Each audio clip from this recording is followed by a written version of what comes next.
Hello children, today we will start with the second part of moving charges in magnetism.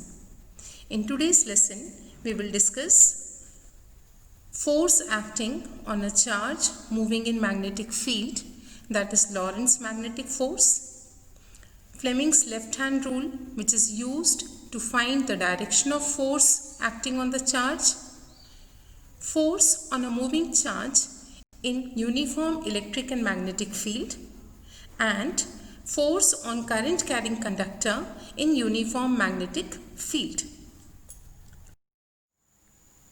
A moving charge in magnetic field experiences a force known as Lorentz magnetic force against the name of the scientist H.A. Lorentz, who discovered it. Let us consider a horizontal plane where exists a magnetic field B. A charged particle plus Q moves with a velocity V at an angle theta with the direction of magnetic field. This charged particle will experience a force in a direction perpendicular to the velocity vector and the magnetic field vector. Force is perpendicular to the plane containing velocity vector and the magnetic field vector. The magnitude of force depends upon the charge Q, velocity V with which the charge is moving, strength of magnetic field, and the angle between the velocity vector and the magnetic field vector. Mathematically, we can write F is equals to QVB sin theta. Force is a vector quantity. In vector form, force is QVB sin theta into a unit vector n. And VB sin theta can be written as cross product of V and B. So, in vector form, force can be written as QV cross B. Let us now take a negatively charged particle. Same situation.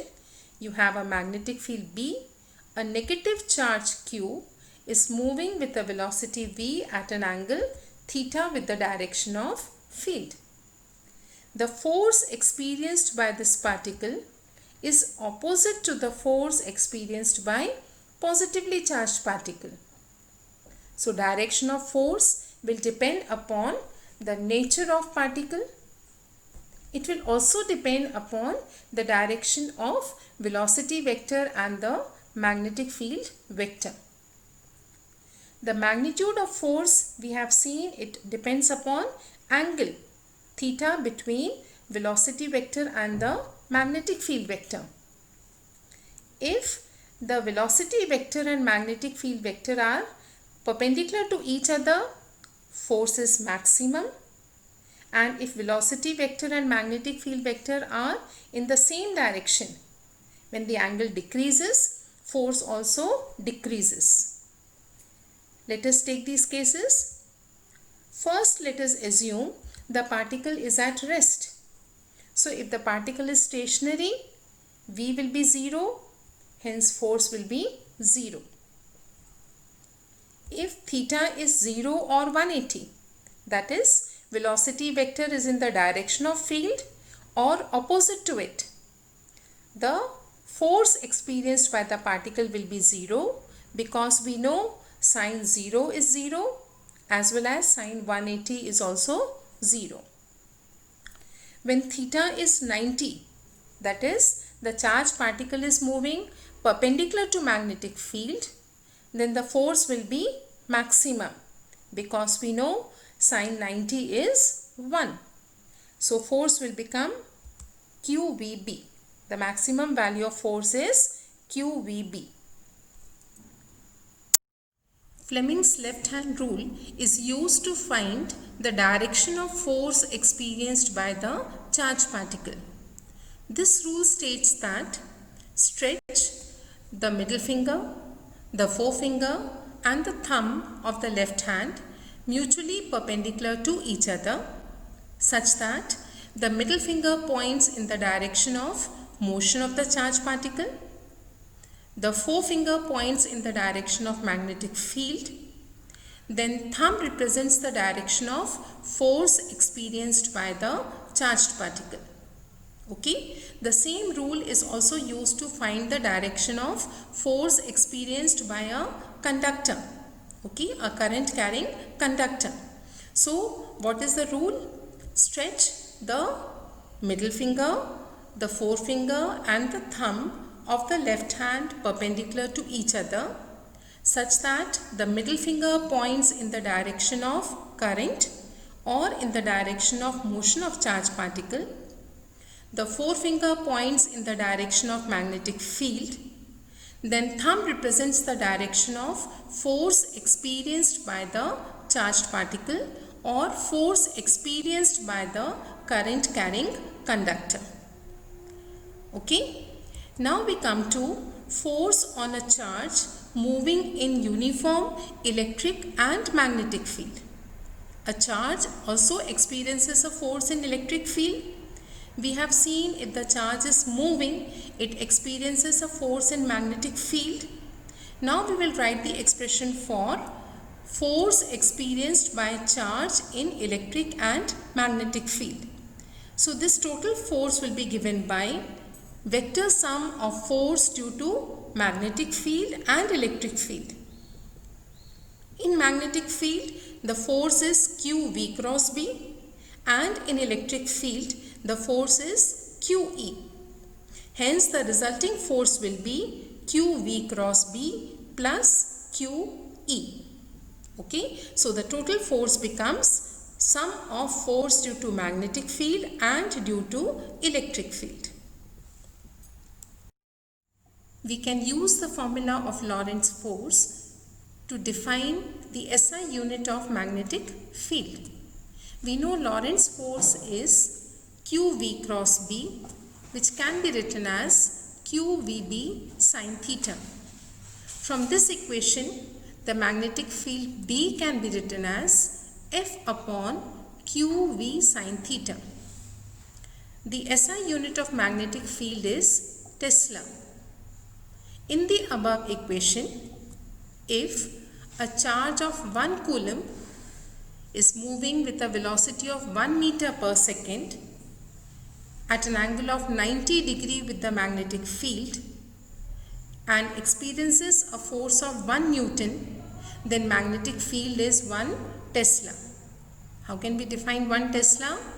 The magnitude of magnetic field is 1 Tesla when the force acting on unit charge, that is 1 coulomb, moving perpendicular to magnetic field with a speed of 1 meter per second experiences a force of 1 Newton.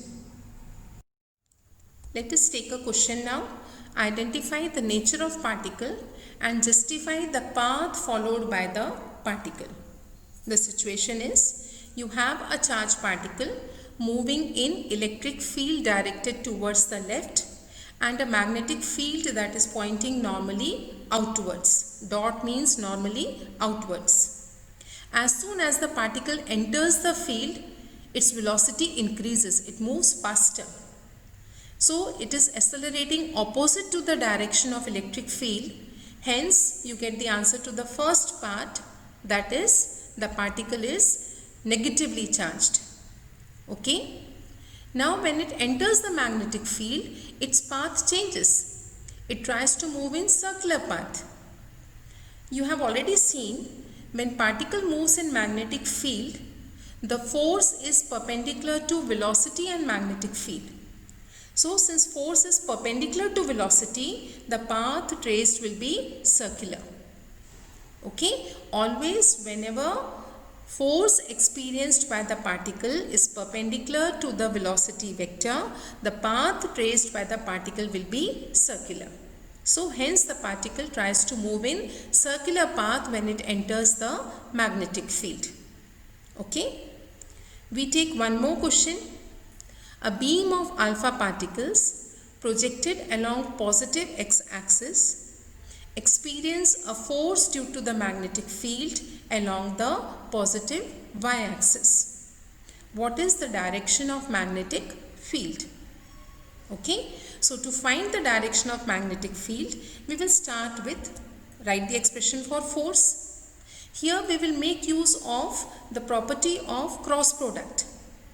जब भी आप cross product निकालते हैं, ठीक है, I, J, K, these are unit vectors along x, y and z axis. तो I cross J solve करते हैं तो रिजल्ट K आता है ना. साइक्लिक ऑर्डर में यदि आप I, J, K लेते हैं तो कोई भी दो वेक्टर्स को मल्टीप्लाई करेंगे तो आपको थर्ड वेक्टर मिलता है, क्रॉस प्रोडक्ट निकालते हैं तो. Okay, so let us write here now. Force is along positive y axis and velocity along positive x axis. तो पॉजिटिव y मतलब फोर्स को j वेक्टर से रिप्रेजेंट करेंगे और वेलोसिटी को I से. Now magnetic field will be z axis, but will it be positive और negative z axis, that you need to understand. ठीक है, अगर आप यहाँ पे k लेते हैं, मैग्नेटिक फील्ड को प्लस z डायरेक्शन में लेते हैं, तो I क्रॉस k सॉल्व करेंगे तो माइनस j आना चाहिए, बट आपको रिजल्ट प्लस j चाहिए. It means the magnetic field should be in the negative z axis. Only then the force will be along the y axis. Okay, so field will be along the negative z axis. Trajectory of the charged particle in magnetic field depends upon the angle between the velocity vector and the magnetic field vector. Trajectory actually means the path traced by the particle. Suppose the particle be moving parallel to the magnetic field. Let the velocity be parallel to the field. Theta in this case will be 0. So, force experienced by the particle will also be 0. We know F is qvb sin theta. Theta is 0. Hence, force will also be 0. It means the particle will continue to move along the direction of field. It will not experience any force. Hence, it will continue to move along the direction of field. Next, suppose the initial velocity is perpendicular to magnetic field. As you can see in this case, the field is pointing normally inwards, represented by cross, and the velocity vector is perpendicular to the field. The particle will experience a force in a direction which is perpendicular to velocity, and hence it will trace circular path. The path traced will be circular because force is perpendicular to velocity. Whenever a particle is in circular motion, it experiences a centripetal force. It requires a centripetal force to continue the circular path. And this centripetal force will be provided by the magnetic force. That means you can say centripetal force is equals to the magnetic force. You know centripetal force is mv square upon r. Magnetic force is qvb. Theta is 90. So force will be maximum, that is qvb. So we get the radius of circular path as mv upon qb. Okay, so we can say when particle is projected perpendicular to magnetic field, it will trace a circular path of radius mv upon qb. Now we want to find out the time required by the particle to complete one rotation, that is the time period of the particle. So we know time can be written as distance upon speed. In one rotation, distance covered will be 2 pi r. Speed of the particle is v. So t is equals to 2 pi r upon v. We substitute the value of radius r here, and this gives us the time period as 2 pi m upon qb. So the time period of the particle in circular motion is t is equals to 2 pi m upon qb. Next we take a case where the initial velocity makes an arbitrary angle with the direction of field. Suppose we assume the particle is projected at an angle theta with magnetic field. We can resolve velocity into its components. The component v cos theta is in the direction of field and v sin theta is perpendicular to the field direction. So the velocity that will make the particle move in circular path is v sin theta, and the particle will advance along the field direction with a velocity v cos theta. Hence, the particle will trace a helical path with velocity v cos theta along the magnetic field direction. The centripetal force in this case will be given by mv sin theta the whole square upon r, and magnetic force will be qvb sin theta. And when we equate the two, the result is r is equals to mv sin theta upon qb.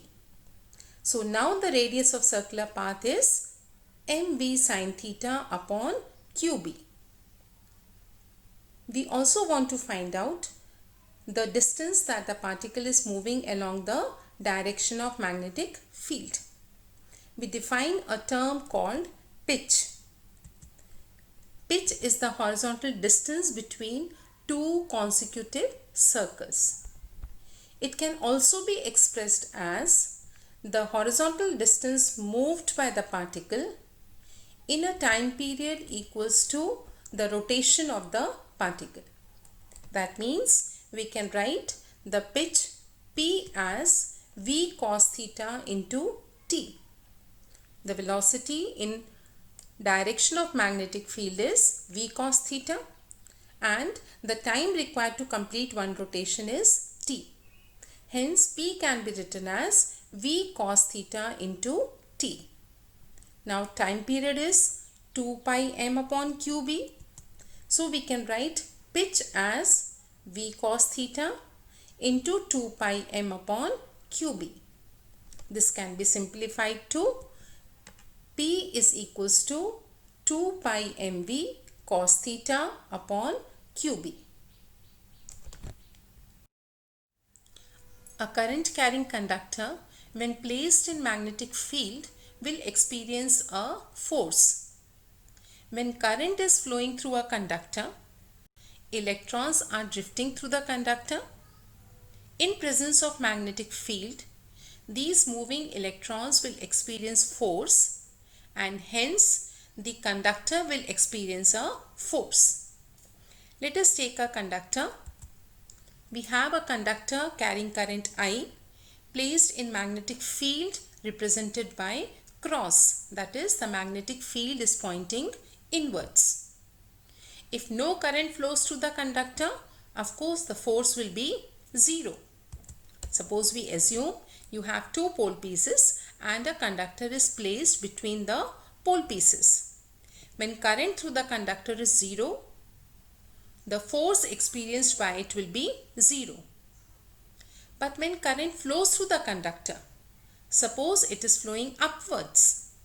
According to Fleming's left hand rule, the conductor will be deflected towards the left. Okay.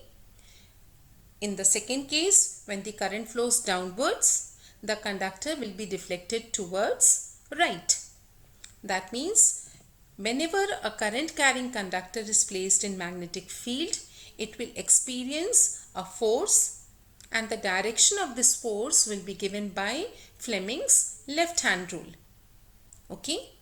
Now we want to derive the expression for the magnitude of force experienced by the conductor. Let us take a conductor placed in external field B. Let L be the length of the conductor and A be its area of cross section. A current I is passed through the conductor.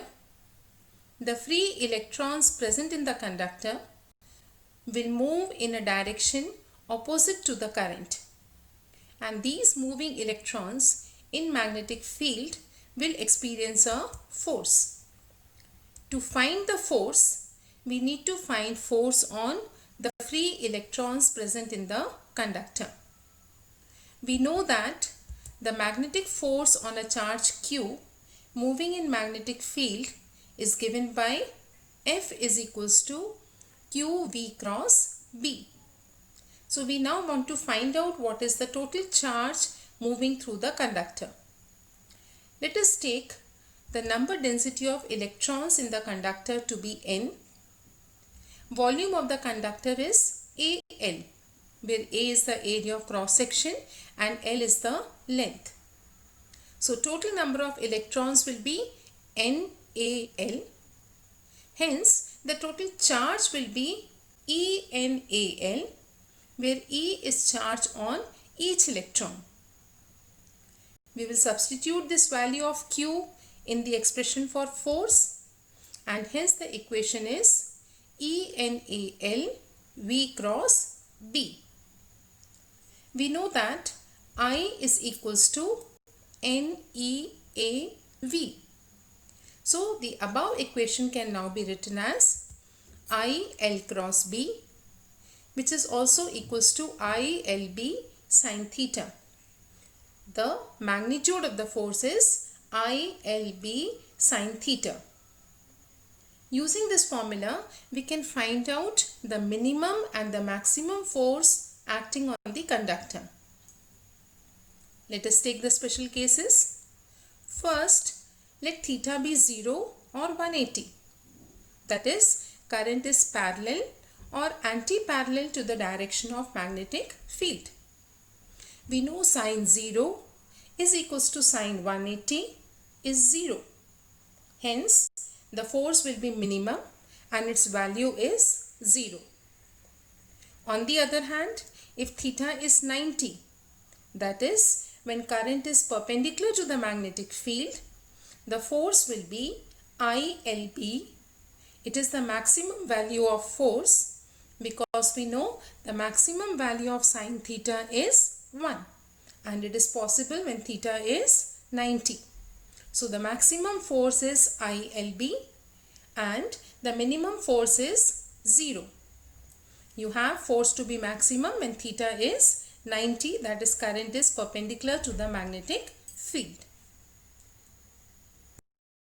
We take a numerical now. A straight wire of mass 200 gram and length 1.5 meter carries a current of 2 ampere. It is suspended in mid-air by a uniform horizontal magnetic field B as shown in the figure. What is the magnitude of the magnetic field? So, magnetic field is perpendicular to the plane of the diagram in horizontal direction and the conductor is held in mid-air. We know the weight of the conductor will act in the downward direction. To suspend it in air, the magnetic force should act vertically upwards. From Fleming's left-hand rule, we can see that the force due to magnetic field will act vertically upwards and hence the wire will remain suspended in air. So for wire to remain suspended, the magnetic force should act in the upward direction and it should be equals to the weight mg. Okay, so ILB is equals to mg. Here theta is 90, sin 90 is 1, hence the magnetic force will be ILB. To find the strength of magnetic field, we can write the expression as B is equals to mg upon IL. Mass of the wire is 200 gram, means it is 0.2 kg. Acceleration due to gravity is 9.8. Current through the conductor is 2 amperes and its length is 1.5 meter. On simplification, the result is 0.65 Tesla. Okay, so the strength of the field required is 0.65 Tesla.